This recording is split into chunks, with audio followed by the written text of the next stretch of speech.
আজকাল talk show বেশ উত্তপ্ত। মনে হচ্ছিল যে বোধহয় নিজেরা নিজেরা তেমন জমবে না, কিন্তু আমার এই ধারণা ভুল। দেখেন, একটা টক শো দেখাই, ছোট করে কথা বলি।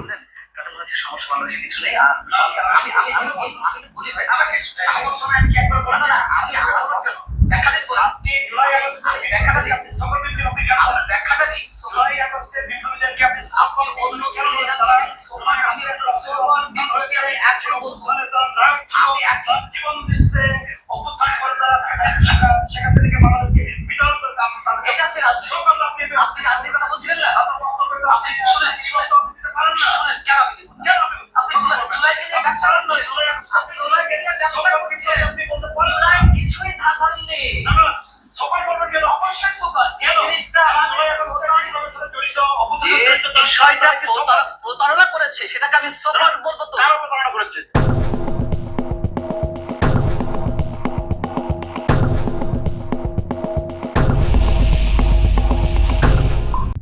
এখানে বিষয়টা দাঁড়াচ্ছে যেটা মঞ্জুরুল আলম পান্না এবং মুস্তাফিজুর রহমান বাবুল। মুস্তাফিজুর রহমান বাবুল একসময় খুব তুখোড় ছাত্র নেতা ছিলেন, এখন এমপি, বিএনপির ত্যাগী নেতা, জেল খেটেছেন, এখন এমপি। মঞ্জুরুল আলম পান্নাও জেল খেটেছেন ইউনূসের আমলে, এবং তিনি সাংবাদিক।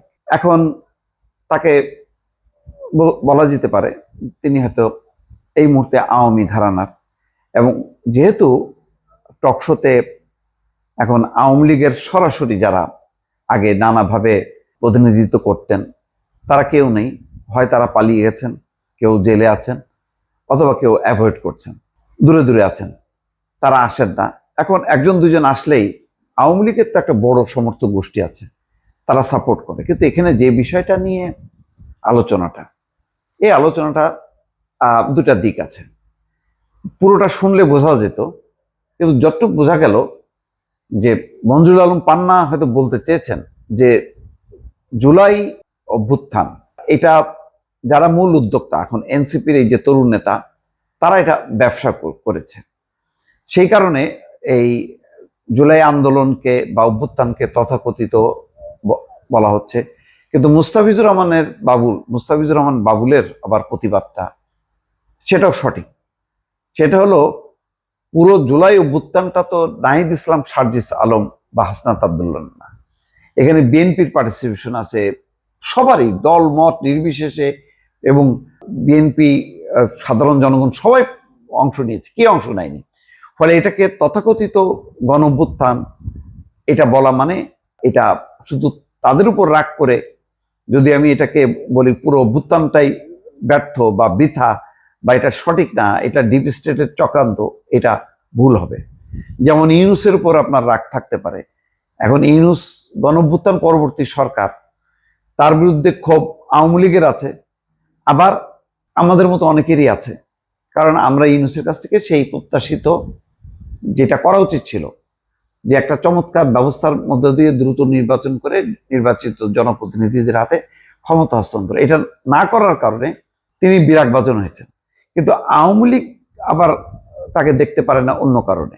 আওয়ামী লীগ মনে করে সে ক্ষমতালোভী, সে করাপ্ট, অনেক কিছু হয়তো মিলে যাচ্ছে। কিন্তু ওই সময়টা, প্রেক্ষাপটটা এমন ছিল, যদি ডক্টর মোহাম্মদ ইউনূস পরিবর্তনের পরপর 3 মাস বা 6 মাসের মধ্যে নির্বাচনটা দিয়ে দিত, আজকে ডক্টর মোহাম্মদ ইউনূস হিরো থাকতেন, এভাবে নিন্দিত হইতেন না। এখন আওয়ামী লীগও মানে গালাগালি করে, আবার যারা এই যে বিলম্বে নির্বাচনের কারণে গত 18 মাসে ছাত্রদের ঘাড়ের উপরে, ছাত্রদের একটা অংশ বা এনসিপির একটা অংশের ঘাড়ের উপর পা রেখে তিনি যে ক্ষমতায় থাকতে চেয়েছেন, এই কারণে কিন্তু তিনি আবার এই কুলো হারাইছে, 2 কুলি হারাইছে। তো এখানে দৃষ্টিভঙ্গিগত ব্যাপার। আপনি টোটাল জুলাই অভ্যুত্থানটাকে যদি অস্বীকার করেন, শেখ হাসিনার এই পতনটা, এছাড়াও তো উপায় ছিল না। কারণ সাংবিধানিকভাবে যেই পরিবর্তনের একমাত্র উপায় ছিল হচ্ছে নির্বাচন, সেই নির্বাচনটা তো শেষ করে দিছে। তাহলে হয় সশস্ত্র অভ্যুত্থান, নাই গণ অভ্যুত্থান, এটা ছাড়া আর কোনো উপায় ছিল না। সেক্ষেত্রে সশস্ত্র অভ্যুত্থানের চেয়ে গণ অভ্যুত্থান ভালো। সেই গণ অভ্যুত্থান সংঘটিত হয়েছে, সেই গণ অভ্যুত্থানে কে ভুল করলো না করলো সেটার দায়িত্ব আর আমার না। আমি দেখবো যে না, অভ্যুত্থান হয়েছে, একটা পরিবর্তন হয়েছে, শেখ হাসিনার পতন ঘটছে। সম্ভবত এই কনসেপ্টে মঞ্জুর আলম পান্না একমত না। মঞ্জুর আলম পান্না হয়তো বলছেন যে হ্যাঁ, পতন হওয়া উচিত ছিল, কিন্তু এইভাবে পতন হওয়া উচিত না। কিন্তু কোনভাবে পতন, সেটা পুরো ব্যাখ্যাটা শোনা যায়নি। কিন্তু এই আলোচনাগুলো খুব কষ্টকর, কারণ গণ অভ্যুত্থান মুক্তিযুদ্ধকে নিয়ে যেমন যখন কেউ কটাক্ষ করে স্বাধীনতা মুক্তিযুদ্ধ নিয়ে, তখন যেমন কষ্ট লাগে, তেমনি গণ অভ্যুত্থান নিয়ে কেউ যদি ভিন্নভাবে ব্যাখ্যা করার চেষ্টা করে, মানে কোনো কারোর ভুলের কারণে বা ডক্টর ইউনূসের ভুলের কারণেও, তখন কষ্ট লাগে। কারণ এইটা একটা সর্বব্যাপী আন্দোলন ছিল। নারী, পুরুষ, শিশু, সর্বস্তরের মানুষ, দল মত নির্বিশেষে সবাই পতন চেয়েছিল, সেইটা সংগঠিত হয়েছিল। সেটাকে এখন ডিপ স্টেটের চক্রান্ত, এটা সেটা বলা ঠিক না। এই আলোচনাগুলো জুলাই গণঅভ্যুত্থানে মঞ্জুর আলম পান্না আসলে কি বলতে চেয়েছে, আর মুস্তাফিজুর রহমান বাবুলও কি বলতে চায়, এই মত পার্থক্য বা দৃষ্টিভঙ্গিগত এই পার্থক্যটা নিয়ে আলোচনা করা যেতে পারে। কিন্তু গণঅভ্যুত্থান ভুল, গণঅভ্যুত্থান তথাকথিত, সম্ভবত এটা বলা মানে ওই স্বাধীনতা মুক্তিযুদ্ধকে যেমন অনেকে বলে হ্যাঁ এটা হচ্ছে ওই ভারতীয়দের ষড়যন্ত্র, হ্যাঁ এটা গন্ডগোল, ও ঠিক সেরকমটা হয়ে যাবে। আশা করি এই বক্তব্যগুলি, আলোচনাগুলি যদি ভালোভাবে সংগঠিত হয় বা পরিচালিত হয়, তাহলে দর্শকরা, মানুষরাও একটা মতামত সংগঠিত করতে পারবে। কিন্তু যদি এইভাবে যদি মানে কথা কাটাকাটি চলে, তাহলে আসলে মানুষ করতে পারে, অনেক ভিউ হবে, কিন্তু এর থেকে কোনো শিক্ষণীয় কিছু মানুষের জন্য আর থাকলো না দর্শক।